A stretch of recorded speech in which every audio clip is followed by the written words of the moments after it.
Good evening. Enoch Powell, arguably the most controversial British politician since the Second World War, has died at the age of 85. He'd been suffering from Parkinson's disease. He was a brilliant scholar and parliamentarian who wouldn't compromise his passionate nationalist views. His fierce, many said inflammatory, opposition to coloured immigration in the 60s effectively ended his hopes of high office. Today, Lady Thatcher said he had been a moral compass, leading us in the right direction.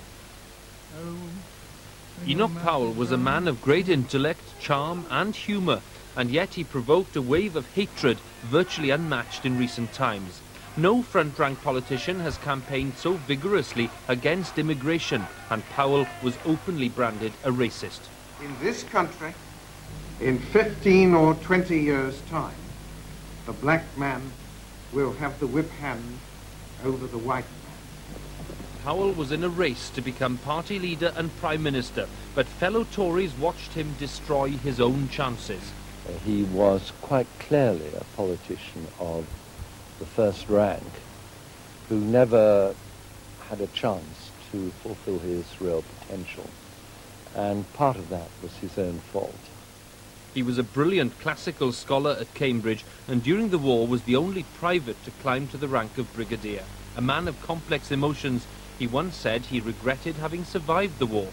In 1950 he began a long political career in Wolverhampton and a love affair with Westminster. I fell head over heels under the spell of the House of Commons. I said, this is wonderful, this is what I want. The only thing worth having is to be a member of this place and to remain a member of this place.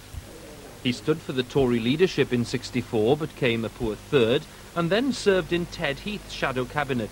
For 4 years he mounted a populist, inflammatory campaign against immigration. We must be mad, literally mad as a nation, to be permitting the annual inflow of some 50,000 dependents who are for the most part the material of the future growth of the immigrant-descended population. Later in the speech, in a part that wasn't filmed, he quoted the poet Virgil's warning of the river Tiber foaming with much blood.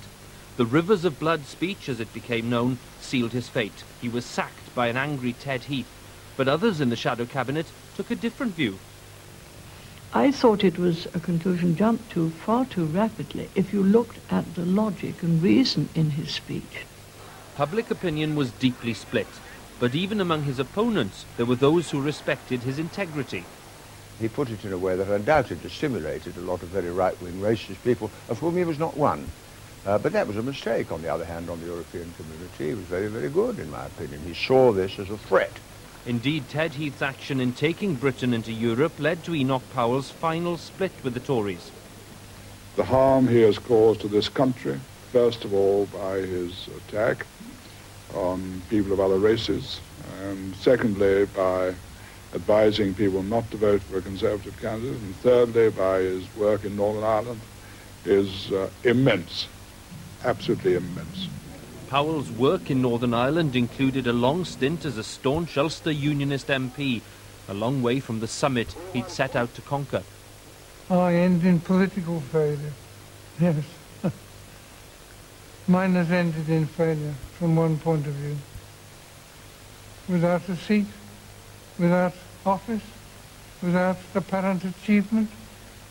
But I've achieved a good deal, and I hear my voice coming through in what is said, and I see myself being proved right.